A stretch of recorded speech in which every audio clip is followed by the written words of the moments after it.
नमस्ते साथियों। आज का हमारा टॉपिक रहेगा शहीद वीर भगत सिंह के जीवन परिचय पर कुछ बातें और उनके सामान्य जीवन परिचय के बारे में। वीर भगत सिंह के पिता का नाम किशन सिंह व माता का नाम विद्यावती कौर था। उनके गुरु थे लाला लाजपत राय व करतार सिंह सराभा। उनके प्रमुख साथी सुखदेव, राजगुरु, राम प्रसाद बिस्मिल, बटुकेश्वर दत्त, भगवती चरण बोस ऐसे प्रमुख क्रांतिकारी थे जिन्होंने एक क्रांतिकारी संगठन के माध्यम से अंग्रेज हुकूमत से लोहा लिया था।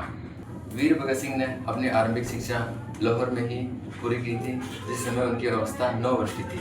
9 वर्ष की अवस्था में जब लाहौर षड्यंत्र केस पर करतार सिंह सराभा को फांसी के फंदे पर लटकाया गया तब वे बहुत दुखी हुए थे। और इसी बीच 13 अप्रैल 1919 को जलियांवाला बाग हत्याकांड की घटना होती है। तब वे 9 वर्ष के थे। इस घटना से वे इतने दुखी हुए कि उन्होंने अंग्रेज हुकूमत के खिलाफ लोहा लेने की शपथ ली थी। इसी बीच भारत देश में अपने महात्मा गांधी के द्वारा ऐसे एक आंदोलन चलाया गया था। यह आंदोलन इतना लोकप्रिय हुआ था कि सभी लोगों ने इसमें बढ़ चढ़ के भाग लिया, लेकिन एक छोटी सी घटना के मात्र होने से महात्मा गांधी जी ने यह आंदोलन बंद कर दिया था, जिससे वे बहुत दुखी हुए थे। इसी बीच चंद्रशेखर आज़ाद जी से वे लाहौर में मुलाकात करते हैं और उनके द्वारा बनाए गए संगठन हिंदुस्तान रिपब्लिक प्रजातंत्र सेना के अध्यक्ष बनते हैं, सदस्य बनते हैं और अपनी क्रांतिकारी गतिविधियों का वे संचालन करते हैं। फिर इसी बीच भारत में ब्रिटिश सरकार के द्वारा भेजा गया साइमन कमीशन 1928 में भारत में आता है। जब क्रांतिकारी वीर भगत सिंह अपने साथी के साथ लाला लाजपत राय अपने गुरु के साथ साइमन कमीशन का विरोध कर रहे थे, तभी पुलिस अधिकारी सैंडर्स के माध्यम से उनके ऊपर लाठीचार्ज किया गया, जिससे वे बहुत बुरी तरह से घायल हुए और कुछ समय बाद उनका निधन हो गया। इस घटना से वे चंद्रशेखर आज़ाद व वीर क्रांतिकारी भगत सिंह बहुत दुखी होते हैं। 1929 में ब्रिटिश सरकार द्वारा भारतीय के ऊपर पब्लिक सेफ्टी के नाम से एक बिल पारित होता है, जिसका एकमात्र उद्देश्य था भारतीय क्रांतिकारी का दमन करना और भारतीयों की स्वतंत्रता संग्राम की नीतियों को असफल बनाना, जिसका विरोध करने के उपलक्ष्य पर वे अपने साथी बटुकेश्वर दत्त के साथ सेंट्रल असेंबली में जाते हैं और विधानमंडल में एक बम फेंक।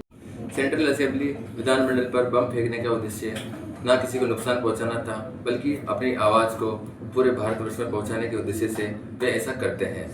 और लेकिन लाहौर षड्यंत्र केस के नाम से उन पर मुकदमा चलता है, जिसमें हिल्टन महोदय के द्वारा न्यायाधीश के द्वारा उनको फांसी की सज़ा सुनाई जाती है और 24 मार्च 1931 को उनके फांसी की सज़ा सुनाई जाती है। लेकिन इतिहास में ऐसा पहली बार हुआ जब उनके साथ एक दिन पहले ही उनको फांसी की सज़ा दे दी गई थी, जो 23 मार्च 1931 का दिन था। इस दिन उनको अपने सहपाठी साथी सुखदेव, राजगुरु के साथ उनको 23 मार्च 1931 को फांसी दे दी गई थी।